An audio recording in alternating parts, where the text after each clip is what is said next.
But I'm gonna be honest with you. I don't know when this live usually starts because I was like, I don't know if you've noticed, but like most of the time when we start on YouTube, it just randomly just starts.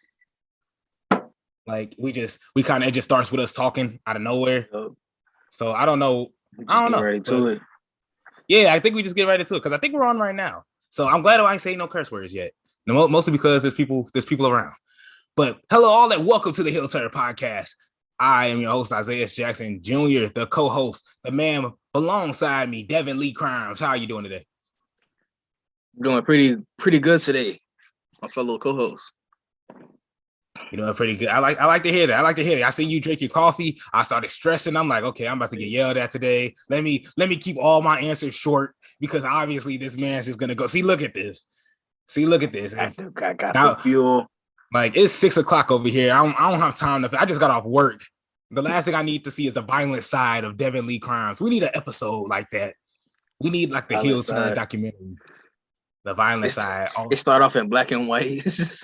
Exactly, black and white. It's like the negative screen, and it's you screaming, but your voice is first distorted. They were co-hosts, now they're enemies. Man, I'm telling you, if we could get a WrestleMania match out of that, say no more. I got you for real. But just going straight into the show because we got a lot of aggression to get off of our chest because there's just so much foolishness going on. A whole lot of foolishness. Let's start with Ali. Ali was on the bump this Wednesday. The bump with Caleb Braxton and a whole lot of other people. Good show. But Mustafa Ali said something really, really questionable for, I guess, our sake, for everybody that watches him. And the biggest thing he said on the bump is, I am the most underutilized talent in this company's history. Now, if you're listening on Spotify, you will hear the soundbite, but right now we're just going to explain Ali's foolish remarks. Devin, he's not the most underutilized talent in this company. He's the most underutilized in this company's history. We're talking. He's all time. He's been underutilized more than Lance Storm, than William Regal, than Scotty 2 Hotty. I'm just naming off people off the top of my head. Do you agree with this statement at all? I don't, and I know he said it, to like have some impact. Like I ain't been used at all, and I get what he's trying to say. But I wouldn't go as far to say history. I mean, maybe like the last 2 years, year and a half. I wouldn't go that far. But yeah, I mean, I can see where the frustration is coming from. I just don't agree with the output of it. But yeah, I definitely don't agree with the whole underutilized of all the history. I don't agree with that. To be honest, I'm gonna disagree with you too. I don't even think he's the most underutilized in the other year and a half because he was injured in the most biggest push that he could have gotten in his career. That was totally messed up in his part. Granted, that's just bad luck, unfortunately. Yeah. And you came back. You're still great. You can still wrestle, but you still have, and we're talking about talent. We're not talking about men's talent. So that means you're more underutilized than Tony Storm, than Ember Moon, than Ricochet himself, than Mason T-Bar, the people that you had to help build up just for them to come down and they're still not even being used. At least you're still on TV somewhat. Mm-hmm. So for you to say you're the most underutilized in the history, and granted, like I don't have a problem with Ali. He's a Chicago guy. I'm not a Chicago guy, but I love Chicago teams. So I don't have a problem with Ali. I want to love Ali. But dude, if you're saying foolishness like that, like just in the company's history, there's so many names. I just named off 7, and it's only been 2 minutes. Like, it's just crazy that you think that you are the most underutilized in the whole company. If he would have said in the next year, like you said, the next year, it still would have been up for debate. I still debate it, but I just don't know where he was going at with this at all, and I don't agree with it, and I can't find anybody who will agree with it. Can you? So besides him, that's about it. Exactly. Now, would you have been shocked if, say, he doesn't get injured, Daniel Bryan doesn't get the push he gets, and times are changing? Can you see Ali having that great of an impact? Winning the WWE Championship like Daniel Bryan did? Not in that circumstance. I feel it's not enough. It hasn't been enough like build to get behind him in a way for that to have the impact that he was looking for. Exactly. Daniel Bryan's was natural. Mustafa Ali's would have been natural. He still would have been great. He would have been in.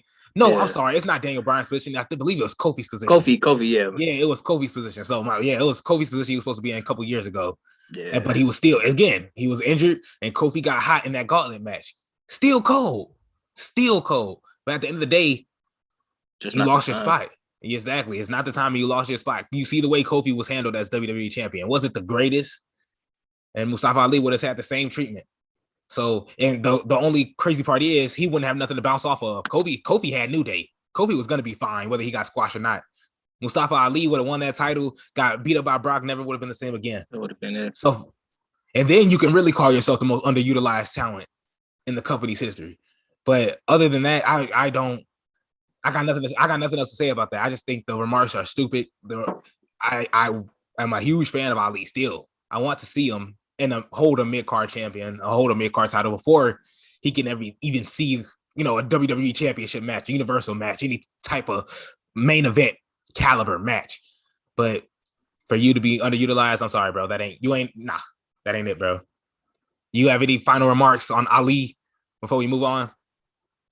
Yeah, like you said, I want to see him succeed too and everything. And I feel like, he's had some times where he could have went, but it just wasn't the time. And it'll come. It's just, like I said, things like that build up. It's going to take some time to get behind him.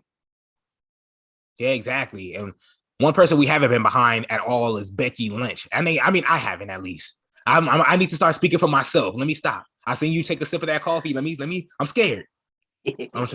I'm trying to choose my words wisely. But Becky Lynch, as we all know, squashed Bianca Belair at SummerSlam earlier, a couple months ago. But she actually commented on it, and she talked about why they had that short of a match. And Becky said if they had that long of a match and she beat her, then she just beat her. She's saying Bianca Belair wouldn't have gone over. And she says that's no good. That's not good for her at all. But if she's robbed and we take something from her and she doesn't expect it, then we want her to succeed, or we want her to succeed then. Do you agree with that? Do you think that final decision at SummerSlam got Bianca Belair over, at least to you? Did you think Becky Lynch did the job properly? I think Bianca was already over. So it was like, what else? Put her over like over 2 times. But I look at it, I get what Becky's saying, and it does make sense. I would say the only thing that doesn't work for me in this entire arc is just the way it could have happened a bit more cheaply. Like it could have been a thing where like Bianca like turned around and then she hit her or picked her up like what she wasn't looking. That way it's like, yeah, she got robbed, but it wasn't like dead in her face, like, duh, what are you doing? That's the one thing I would change. But I actually get it, what she's trying to say. It makes sense. You already got this face that everybody's behind, they love. And then you bring in this person and they pretty much just like rob their whole moment that they work for. And now you're like, what the heck? And so like, it's a great golden story. Like you just want to see the good person finally get they get back on the bad person. Sometimes that don't always happen in WWE. Oh, my bad. Sometimes that don't always happen. But that's what you sometimes would want to see. And I was hoping that was the arc they were trying to go. I don't really know what they're doing now. But I get what she's saying. So Bianca Belair is getting get back is what you're saying.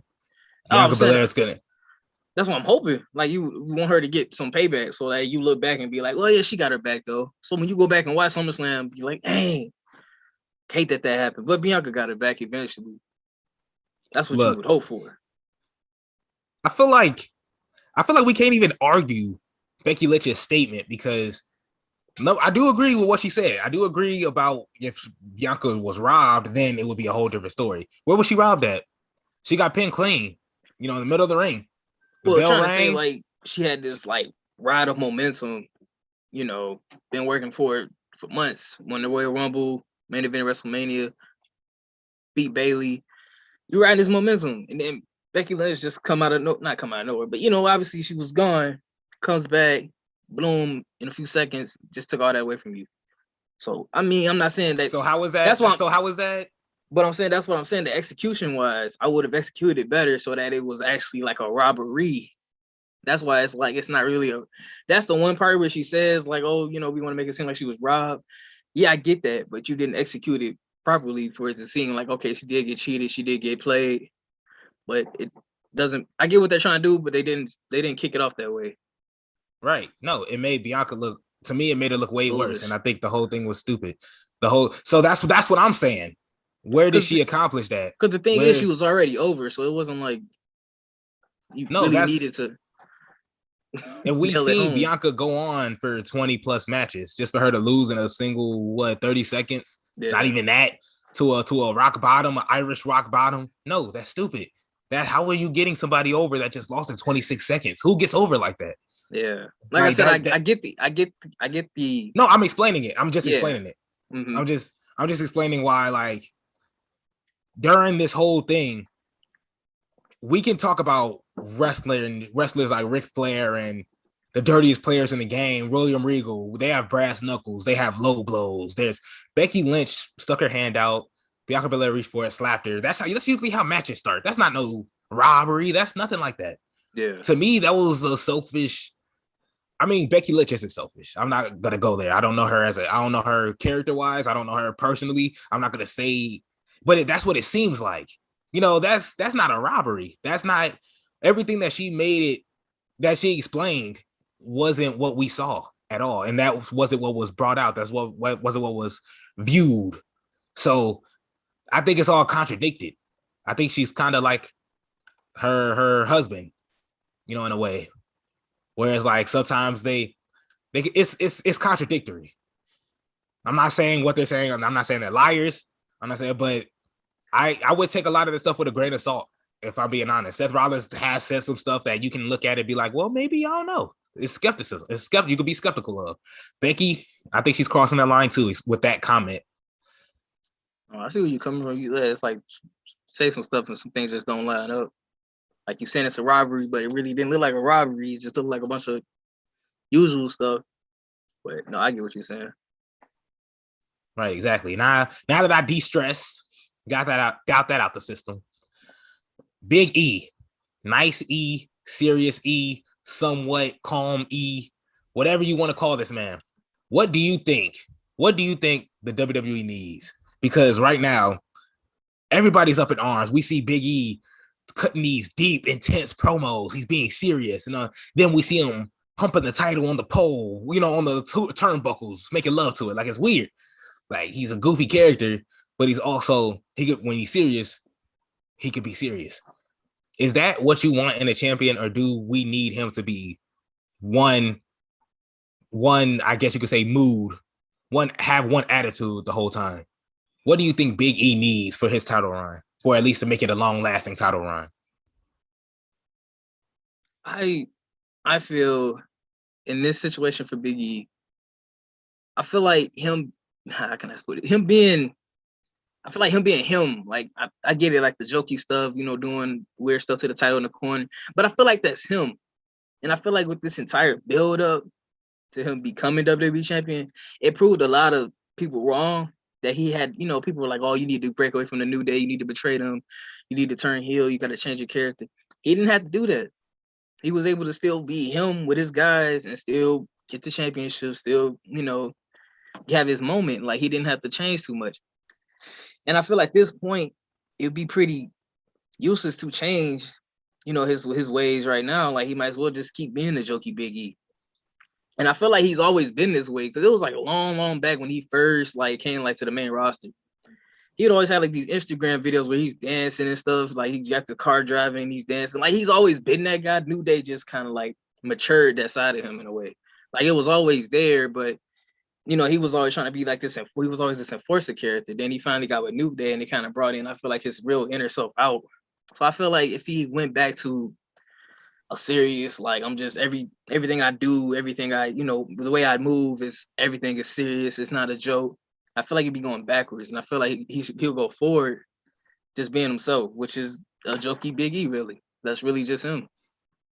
Let me see if I can ruin you right now. Let me see. Let's see how this works. I got a question for you. All the right. last episode we did, how long did we say a Big E reign was going to be? Like 3 months? He got like 2-3 more months left. Yeah. Don't you want that to be longer? And it can be longer.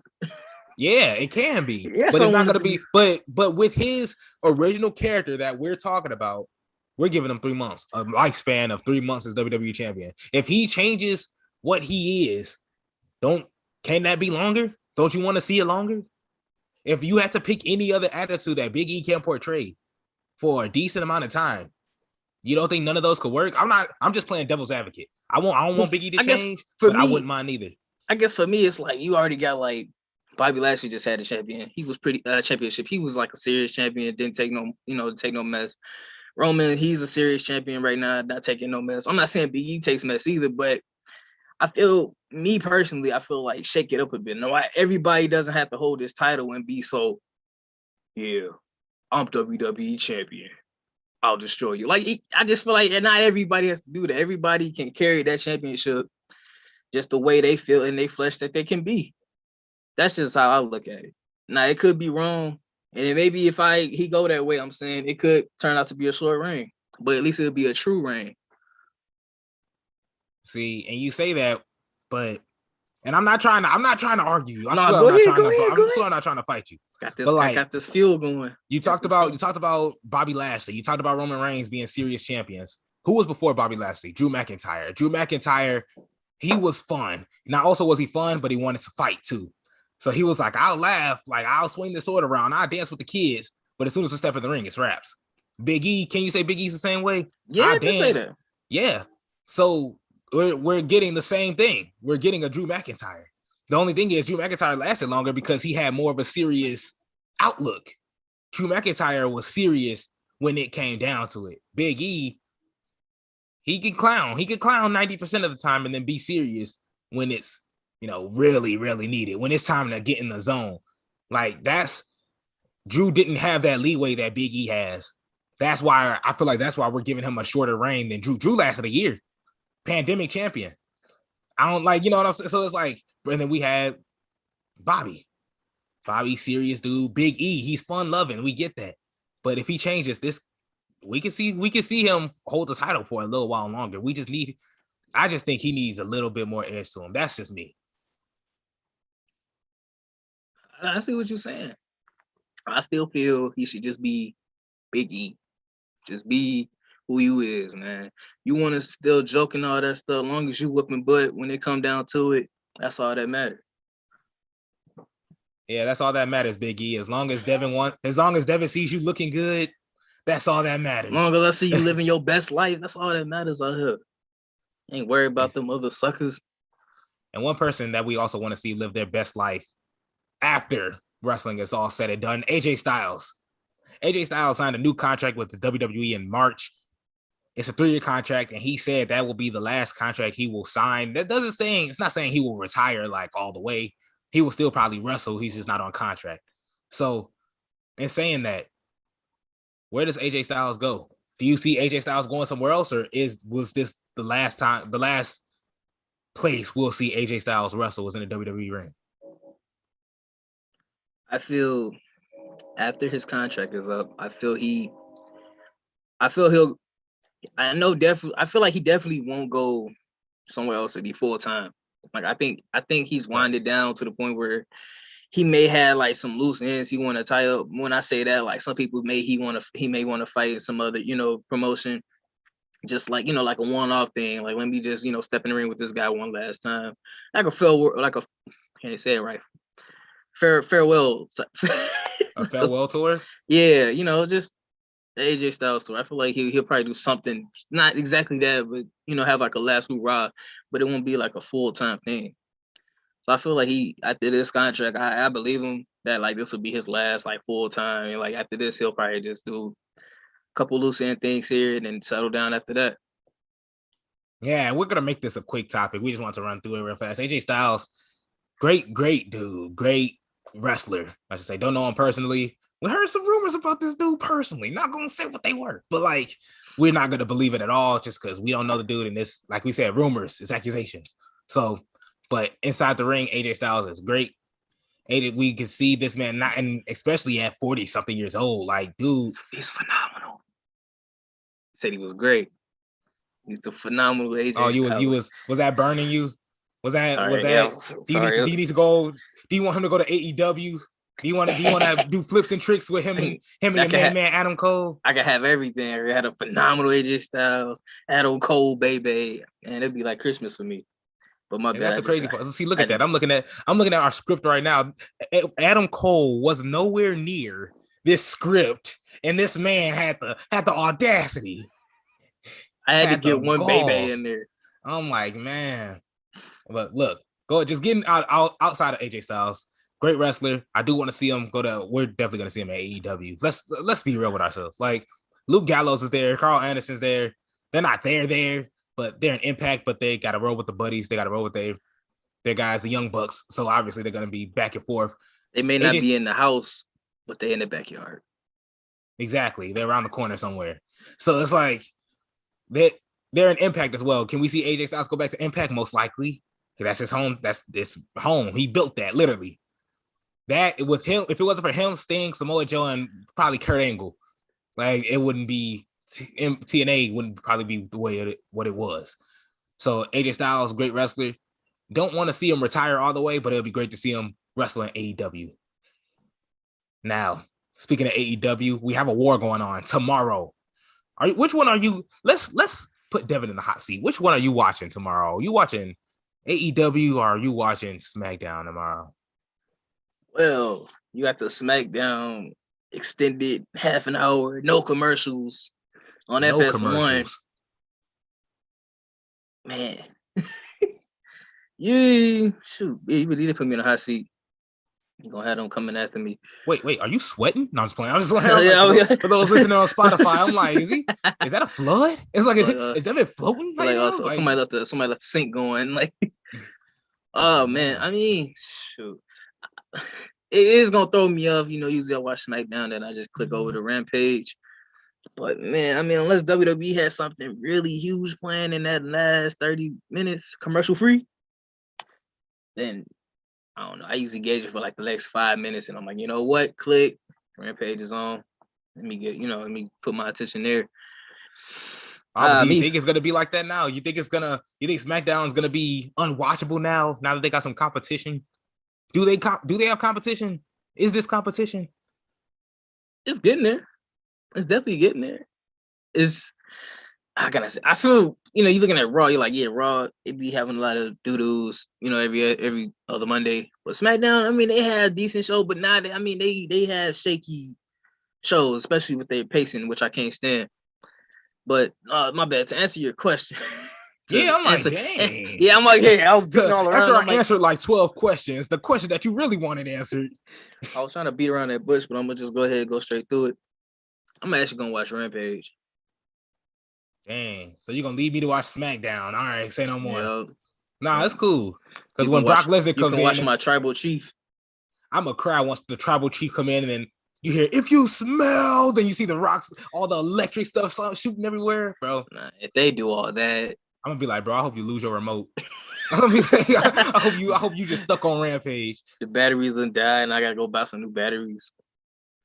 All types. It's like your TV don't even have them little turners. You just have to sit there and while you just gotta turn off your TV. Like, I just sit there and cry, just be like, I don't even want to know what happened. I'll be like, see, Devin had to watch on Twitter.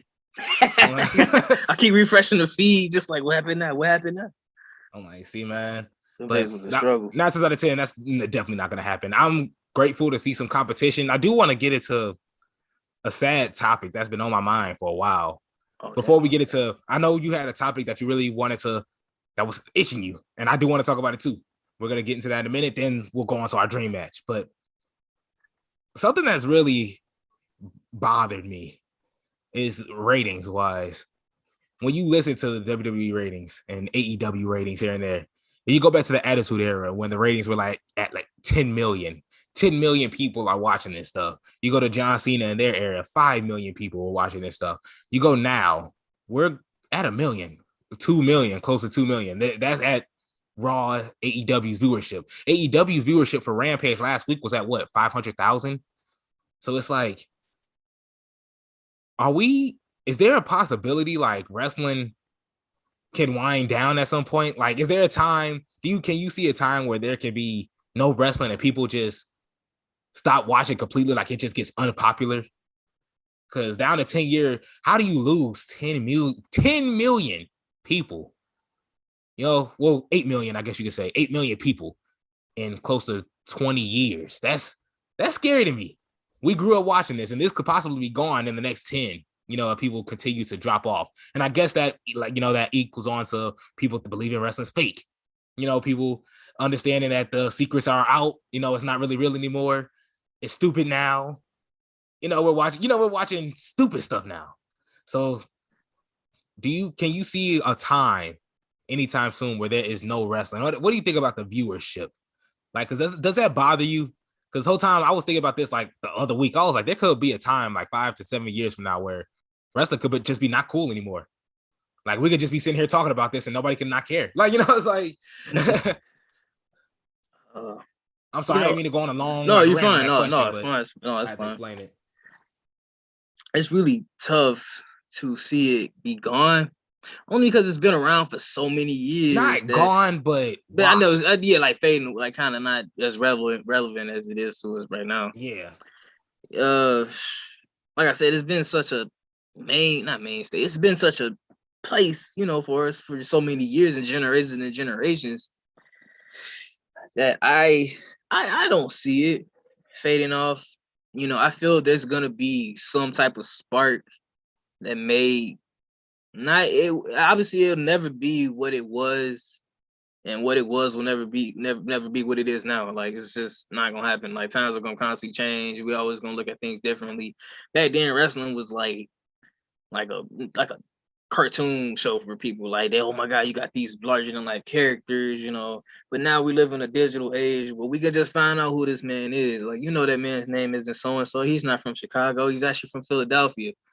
We can see that stuff. That's why sometimes I feel if we're in this age, I always argue with gimmicks and stuff because I'm like, we can look through that. But if you're gonna be gimmicks, then you got to go fully into that. Like, if we know you're gonna be, I guess I'm going to a whole another. Nah, bro. Like, no, you're on the right track. MJF. It's just like MJF's mom is like, I literally hate my son. Yeah, and he's like, yeah, like, screw you, mom. Like, it's like, I don't like that's a gimmick. Yeah, and it's like, see, that's the thing. Like, I think the issue now sometimes is like we try to weave in real life, like people, performers, wrestlers, with characters and gimmicks in sports entertainment. Like, that's why it's such a weird thing with WWE and AEW. Is just like WWE is trying to go back to like their 80s. They're trying to make these larger than life characters. Like, you look at NXT 2.0, you got all these gimmicks, these skits of like, this man, he grew up such and such place, he went through all this and that. His life probably wasn't even nothing like that, but that's the character. And it's just hard to follow that stuff when this man's whole background is, written up. And this other guy is like, legit, this guy, that's his real name. This is what he really, it's like that. You gotta have an avenue that you're just gonna stay on. And I feel that is probably the reason why a lot of people have been shaky over it for the last 10 or so years, because we're starting to hit that era where like we can just find out this stuff. It took 20 years, at least 20 years, for Undertaker to have a documentary out, for us to learn about the Undertaker through his voice, through his own words. Granted, I ain't like it, but so it's like, granted, I ain't really care for it, but it's astonishing. You can, even when we were growing up, we could look over Mysterio and know what's going on. We could look up Undertaker and it would be very like, we knew he was married. We knew he had his wife tatted on his neck, then got it, removed with the quickness. We know he got remarried. Other than that, and we knew he lived in Texas. Other than that, you knew nothing about him at all. And that's the thing. Like, now it's like, you can watch like the New Day. You love the New Day. They got a podcast where you pretty much start going even deeper into their life. Like, so like exactly. they're not characters no more. They're people now. Yeah, some of them go by their actual names. Like, they say their actual names. So it's just like. So I guess we're going to like a Jim Cornette whole like rant about like, I guess we're going to like a 90s version of how wrestling should be. But it's just, I don't know. I guess you could say, yeah, it does hurt the business a lot. And the more this happens, the more it gets worse. And you can see people like, for example, one of the people that I really think hurts it a lot is, and this is no shade on her, but Alexa Bliss. You know, Alexa Bliss posts her life on a regular, but yet she's a demon child. You know, when we're watching it on TV, what are we supposed to believe? So just canceling out, getting out of this because we've gone a long way. I think we're at the 30-minute. That's a never-ending topic right there. It's a lot to dig exactly. In. I'm glad we got it out of our system. I'm glad. But we're at the 30-minute mark right now. If you're watching on YouTube, thank you. You're listening to the Heel Turn podcast. You can listen to us on Spotify, listen to us on SoundCloud and Apple Podcast, Spotify, and SoundCloud. I think I said, yeah. I had to repeat those to make sure I said all three of them right.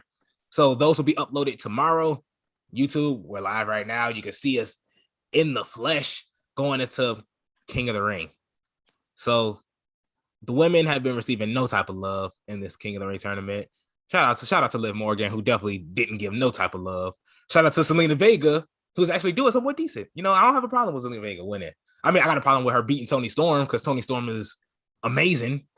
But, you know, Zelina Vega, I'm glad to see her get a dub at least. But the Queen of the Rings not being as treated as greatly as the King of the Ring. What is your thoughts on the whole tournament? Both of them. Overall, I'll start with King of the Ring.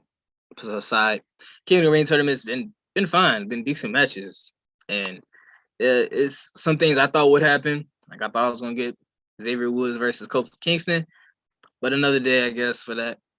I'm fine with Jinder Mahal winning that match. Now he'll go against Xavier.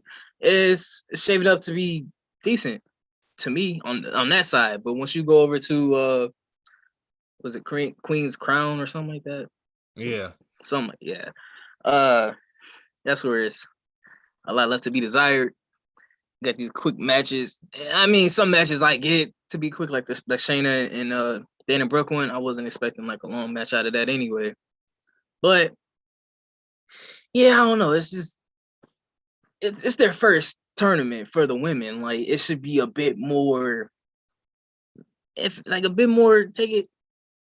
it some more, like, how can I say it? It's like a hamburger with no, like it's just like a hamburger with no meat. Like it's just like I want to care about this, but like I can't unless I don't eat meat. But but yeah, it's just for the tournament for them, I'm not feeling it at all. Yeah, no, it's hot garbage. And now we find out who the real winners are at Crown Jewel. And so do you want to lead this into our next topic? Because you felt pretty passionate about this when we talked on the phone earlier today. I was going crazy. I had people who were staring at me, and I'm like, "What? What? No, that didn't happen. I'm not that type exactly. Of person. I'm in line at Walmart, like had them on speaker. Everybody looking going at me. They let you cut in line. Like I think you need to go. But they're like, yeah, just hurry up. My itching. Not really itching, but the one thing that's been on my mind and I actually thought about it, and I was like, hey, let's talk about this. So you know how we just had Extreme Rules, right? Extreme Rules. And there was literally one match that was under Extreme Rules stipulation. And it's like, hey, what is the point of calling it Extreme Rules if we're not going to see anything extreme until the end? So my issue here is this. Why don't we just do away with all these match stipulation pay-per-views? I'm talking Extreme Rules. I'm talking Elimination Chamber. I'm talking TL. Well, obviously, I guess they canceled TLC for this December. Maybe that's a start in the direction I'm talking about. But I just don't see the point of an entire stipulation being called a pay-per-view. Like, especially if that entire pay-per-view isn't going to have every match have that stipulation. Like I obviously there was a fatal 4-way pay-per-view, I think 2010, I believe. Obviously, you're not gonna have every match be a fatal 4-way, like, you know, and TLC, you're not gonna have every single match be a TLC match. Like, what is the point of, like, what's wrong with just having like a Backlash, No Mercy, or, you know, it's like you get like something's gonna go down. These storylines are going to build up to this pay-per-view. Things are going to either continue or be resolved. That's all we need to know. You don't have to go, oh, I'm going to meet you at Extreme Rules. I'm going to meet you at Money in the Bank, either they should put that match either back there. No, WrestleMania is already chunky, but it's like stipulation pay-per-views. It just like softens the impact of that actual stipulation. Like, oh, I want you in a Hell in a Cell. Okay, I'm about to have a Hell in a Cell at Crown Jewel. Like, what's the difference? Like, what's the point? Sorry, Right, that's my whole thing. this man apologized. I be getting so mad. I just be like, what the heck, man? Just get rid of that stuff. Like, just imagine you at a register at a store. They scan your the cashier scanning your see what this is going through. Hey, you pay for everything. She give you the bag. I'm sorry. Like, you just did what you supposed to do. Yeah, it's like you just did your job. Man. I be getting heated. Nah, but I definitely agree. And I bring up Crown Jewel because I was like, that could be a reoccurring thing. Because I remember they were talking about doing a King of the Ring at Crown Jewel years ago when they first started, talking about it. But it never happened. We got I could be wrong, but the Greatest Royal Rumble, was that at Crown Jewel or was that at the other one? It was like, it was, an event over there, but it wasn't a Crown Jewel. That was just like exactly my point. They were just trying to use they're trying to copy, kind of bring Royal Rumble over there and call it the Greatest Royal Rumble. Oh, the Greatest Royal Rumble. Yeah. And then you had the greatest. Yeah, exactly. Crazy stuff like that. So them stipulation matches, granted, I do like Extreme Rules. I do like TLC. I do like those. But when you see a rivalry like Edge and Seth Rollins, and you brought this up to me a couple of days ago, when you see them and Seth Rollins almost breaking Edge's neck, 7 years ago? 7, 8? I don't remember. It was like 2014-ish. Yeah. I remember watching that and I was like, man, that's crazy. John Cena, you need to do something. I'm like, well, you shouldn't do something, I guess. I don't know. You hate both of them. I'm like, enemy of my enemy is my friend. Yeah, exactly. I'm like, John, I guess you should do something. But it's crazy to see that all this from 2014 get built up to now, to Edge saying, I want to fight you in a Hell in a Cell. That's great storytelling. That's how you build up to a stipulation match. It's not, okay, Hell in a Cell coming up in 4 weeks. Who's going to be angry enough? Like, who's fighting for the title and is going to get thrown in this Hell in a Cell? Exactly. It's like, I just started feuding with this guy like 2 weeks ago. Well, Hell in a Cell's coming up. Hey, we might as well fight in Hell in a Cell. Hell in a Cell used to be a match where you knew this was going to be the end of it. They finna hash out all their issues. It's you can't go in there and be like, oh, we'll DQ this or that. No, that's the end all be all. So would you say an exception is Royal Rumble? I would keep Royal Rumble because... Well, I mean, I guess it's not really... It's only one match. Yeah, that's what I'm saying. It's just like... These So Survivor Series. That's fine. I'm looking... because those pay-per-views worked back, when they first started. It was just Royal Rumble, SummerSlam, Survivor Series. Those are... Okay, they can go nowhere. Big Four. Yes, I'm just talking about matches. That's like having a pay-per-view called First Blood. Is every match going to have First Blood in it? No. So it's what's the point of giving me this entire theme of, it's only going to be 2 of them. Right. It's like these stipulation matches are what you would use to hype up, oh my God, this isn't just a regular one-on-one match for them. This is now an Extreme Rules match. Anything goes. This is now a TLC match now. We got tables, ladders, and chairs. They got to climb up the ladder. It adds more to it, but we see it every year and expecting oh, I'm pretty sure they're going to fight in the tables, ladders, and chairs match because it's a TLC pay-per-view. It just becomes normal. And just real quick before we get into our dream match, before I flame you in this dream match, I had to correct myself there. But I think the crazy thing about all of this is the build-up always is determined on because you can see how Becky, Bianca, Sasha and Charlotte around that time, they hated each other. They couldn't stand each other. You wanted to see Sasha and Charlotte go at it. The Hell in a Cell going around that time, it was needed. Around that time, it was heated enough to where that was needed. Bayley and Sasha Banks this year, a couple last year. That was great around that time. So WWE, there is a chance that there are times that they can get it right. There are times. It's just the fact that how do you decipher? How do you decipher this? It's the build up from the storytelling, all that. They fall out. That's where WWE falters at their. I wouldn't say it's necessarily the pay-per-view and the stipulation pay-per-view. I would say it's the build up to all that. I feel like it could work if it was done the right way. Like if somebody showed up out of nowhere. Oh, Mustafa Ali came back. Oh, that's crazy. Hell in a Cell, couple weeks. Hell in a Cell come on in like what, 2 weeks? He that mad at Buddy? Oh, it's raps. Like if Cesaro was like, Roman, I'm not finished with you, and Hell in a Cell right around the corner, bro, I'm lit. Stuff like that. If it was done perfectly. None of it's done perfectly. Seth Rollins versus The Fiend. No. Build up, no. The match, no. They ruin it themselves. And then and the crazy part is, you agree, when the match comes up, it's underwhelming. Exactly. So it's just sad all around. So me personally, I don't think they should get rid of it completely, but I do think they should clean it up a little bit better, a whole lot better.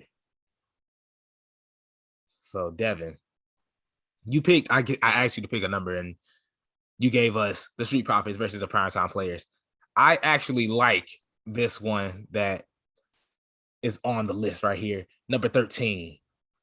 Bray Wyatt versus Mankind. That is cold. It's cold.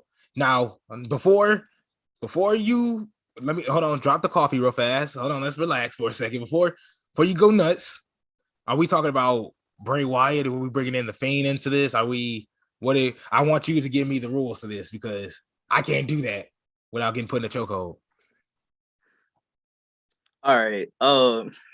So when I was thinking of this, man, my mind was all over the place because I'll open it more up once we wrap it up. It's because to me, I feel like this is gonna be one of the dopest matches ever, but I'm gonna open that up a bit more. But for this match, I'm gonna just say, let's just do like the Fiend, Bray Wyatt versus Mankind, Mick Foley. Just because I guess the match. I don't like that one. You don't like. You don't feel like. What do you feel is like prime Mick Foley? No, I do like prime Mick Foley. The Firefly. Are you talking like Firefly Funhouse Bray? Because I don't know. I'm just like saying like like trying to see. Because I wouldn't mind. I'm looking at him like I'm looking at it like a mask versus mask type of match. Like Mankind had his mask, and then Bray Wyatt. Mick Foley had his mask. Mankind. Bray Wyatt had his mask. The Fiend. That's how I was approaching it. Because they obviously have multiple faces. That's where I was going to head to. Yeah, exactly. That's why I'm like, this match could go a lot of ways because they're both performers that have multiple personas that they've brought to us. So in this case, so it's definitely Mankind and Bray Wyatt. I'm trying to say. Now we can. Do you want to do like the Buzzers? The Wyatt family, Bray Wyatt, or do you want the Fiend? We're trying to make this fair. I see what you're saying. Yeah, but no, I'm not. No, I get what you're saying. I get what you're saying because this comes back to where I'd be like, man, it don't make no sense. But yeah, I'll tell you. Yeah, I'm glad to see. This is why I'm so happy we're doing this live, man. This is why live is here. Because I had to make these things nice and clear. This may be like trying to find all these creaks in the floor and stuff. Like, but if this was before 2002, then because I'll give out a valid point in Devin. Well, if I would have known that, I would have got 05 Cena. I'm like, dang, bro. Owning it, that it's just. All right. I'm gonna just say Mankind versus what did he? The Buzzers, Wyatt family, Bray Wyatt. Who you got? I'm actually gonna take Mankind only because I've seen that man go through some humane stuff and still be kicking. May not have won, but he still be kicking. But I just feel. For all the punishment that Bray Wyatt could dish out to Mankind, I just don't think that would be enough to put him away. We've seen Mankind get tossed off Hell in a Cell. Well, I can't go that far because that's another persona. See, I feel that it's hard because you look at them as one person, but it's like they had all these moments as a different persona. Yeah, This is dope. I wish they. Oh, I don't. It's obviously not gonna happen. It would have been nice, maybe like some years ago. But yeah, I got Mankind in this match because they're very.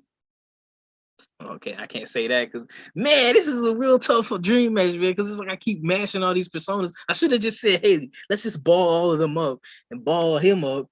Boom, fight. Because they both kind of got like a mandible claw as a move, so it's they just gonna both do it to each other. Man, don't let me pick dream matches no more. I be picking, I be picking dream matches, and then I be like, well, dang, you look at it this way and that way. Ladies and gentlemen, at the end of the day, I got Mankind in this match. Bray Wyatt is dope, but I feel Mankind takes a whole lot of damage, and I just think he can't. I don't think Bray Wyatt can put him away. He gonna still keep kicking, and at the end of the day, he gonna say, "Adrian, I did it." Because I really don't have that many maneuvers of Mankind that I can just go, yeah, he. Besides Mr. Sacco. Ha. See, and this is crazy because I can't believe we're gonna talk like this about Bray Wyatt, the 3-time. Now, if he was a 1-time champion, let's talk about Bray Wyatt, the WWE champion, 1-time WWE champion. Had the great, Mankind. Had one of the greatest factions. Mankind got 3. He got 3 what? Say Mankind got 3, I think. He got 3? That's cute. But here's the thing. Bray That's cute. Okay, I'm sorry. Nah, Bray Wyatt he was a dominant figure. Let's talk about that. He was a dominant figure until Randy burnt Abigail's house down. But before then, he was a dominant figure. He took control of Daniel Bryan. He took control of Randy Orton. This man was beating up. He was doing that. He almost turned John Cena at WrestleMania. Like Bray Wyatt has a plethora of ways he was turning people. He was doing that to people. He was champion. He had Bray Wyatt is also not only can he's fast for a big boy. That man's fast, and we can't act like that Sister Abigail wasn't the deadliest move around that time. He hit you with that. It was lights out. Raps. It was raps. Tell that to Daniel Bryan. I always saw Daniel Bryan knocked out when Sister Abigail was hit. Like, if you could put one of the greatest technical wrestlers in a freaking trench suit, looking like he ready to go out hunting somewhere. Like, that's what. Yeah, exactly. Like, what more can I really say? Like, Bray Wyatt, sneaky guy, sneaky, fast, calculated, get in your head with the quickness. Mankind, like you said, you've seen him go through the most inhumane stuff and still kicking. But there's a thing you said right after that. He may not have won though, but he's still kicking. So that's why I gotta leave with that. Mankind, really, he gonna take all that punishment from Bray. He's still gonna be kicking, but he gonna lose. Really, the key to this match, it's not about how much Mankind can take, but how much can Bray Wyatt give. You don't think Bray Wyatt can give out? Oh my, you mean to tell me we didn't see Bray Wyatt almost destroy John Cena, almost destroy Randy Orton? He had bugs on the ring mat. He had bugs. Yeah, you remember WrestleMania? Them bugs ain't gonna do nothing to Mankind. Mankind be rolling through them thumbtacks, man. And losing. Mankind be rubbing through them thumbtacks. He be going through that fire on the table. Mankind be going off Hell in a Cell and be losing. Every match that I just examined of Mankind's highlights, he lost in. I'm saying the man got durability though. But I see what you're saying. Do you really got durability though? If somebody keeps beating you down, you get back up and you finally lose. You just run out of gas. Are you really resilient? Are you? You back me in the corner, but I'm gonna slide under you and I'm gonna run out the door. I was like, you know who's resilient? John Cena. That's what I see. Roman Reigns. We not talking about John Cena. Roman Reigns. Where's John Cena at right now? He at home. He got whooped. I ain't even. But when I said Roman Reigns, you didn't want to say nothing. Because Roman Reigns still out there though. He ain't left yet. Because he's resilient though, right? That's resiliency. Oh, I thought. See, you brought up John Cena. I just got heated. Yeah, because I was talking about resiliency. All you heard was the name, and the coffee kicked in, and you decided to go all 8. That's why I'm happy we are live. I don't have to get rid of this. This could be shown, and I can edit this, and I can put you out there as an evil human being. The Heel Turn Podcast, ladies and gentlemen. It's different perceptions to this, okay? So, but I mean to cut you. I don't know. This dream match is horrible, how I put it. But man, guys, ladies and gentlemen, imagine this match though. Like, you know how at WrestleMania, John Cena and Bray Wyatt, they had that match where like it really wasn't a match. It was just like a ride just through all types of craziness. Imagine that, like the faces of Foley versus like the faces of Bray Wyatt. Like, just imagine. Like, they just go through different personas. You got like Cactus Jack versus, the Buzzards, Bray Wyatt. You got the Fiend versus Mankind, Duke Love versus the Funhouse, Bray Wyatt. Just imagine, people. Husky Harris. Husky Harris. I wouldn't go. I wouldn't go that far. I wouldn't go. How about that? Exclude that. Talking Wyatt. You gotta give Mick Foley his ear back. Like, you guys go back to retro. Like, it's like just go back. Like healing like Wolverine. But yeah, that's one of my dope ideas, ladies and gentlemen, that will never happen. But it's nice to think about. One thing we need to think about. Well, one thing you should think about is what you're gonna say in these final statements, because we're 9 minutes away from the hour mark. We gotta get up out of here. Devin, is there any last words you want to say? Man, ladies and gentlemen, after my co-host has just said that, I will not keep you too long. I know it's a school night. I know Isaiah's got to go to bed. He might go to work tomorrow. He might not. Sometimes he don't. And like, hey, if you want to be like that, be like that. But ladies and gentlemen, you already know what it is. This is Devin Crimes Jr. coming to you live on the Heel Turn Podcast. And man, I can't believe we've been here this long. That's how we be rocking though. But I won't keep you guys long. Crown Jewels coming up. We're going to get our predictions for that. And we'll see who comes out on top. Then I'm going to give it back to my co-host, because he's looking like he wants to pull the plug on me. And I'm not going to let that happen. No, it's not that I want to pull the plug on you. It's just the fact you snitched on me on live YouTube. Sometimes he just don't go to work. Sometimes he just be chilling in the break room. Yeah. I'm like, dang, bro. I'm like, what if I told my boss to watch tonight? I'd be like, look, I'm going on YouTube, because I left early for work, right? I left early for work.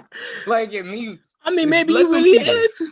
I could say what I want, but like, if it's any evidence, yeah, you can say what you want, because you ain't see yourself for no consequences. You are fine. Like, that is so messed up. That is so. I feel like you almost like Snapchatted your boss. Yeah, he left work. He on YouTube right now. Yeah, if you could just log on to the Heel Turn Podcast. Right now. I sent him the link and everything. Like, he was like, and you can mute all his parts. You just got to hear me talk. Just listen to the end. Just listen to the very end. Because he showed is. Man, okay. So let me end this before I wake up and not have a job. So thank you for watching. If you've been watching on YouTube, we'll be back on Saturday. It'll be more opinionated. We're going to have a whole lot of fun. It won't be an hour long. Probably be 30 minutes. Well, to be honest, the way me and Devin talk, most likely be an hour. I'm not even going to promise that. I blame it on the coffee. Blame it on the coffee. I blame it. Sleeping tonight. I just blame it on looking at Devin. I just look at Devin. Devin say something about wrestling. I just got to go off. And apparently Devin looks at me and he's like, you know what? Let me get this man in trouble. Like, that's just how we see it now. But all in all, this will be uploaded on Spotify and Apple Podcasts tomorrow, so be on the lookout for that. Thank you so much for listening. You're on YouTube. Thank you so much for watching, and we'll see you guys on Saturday.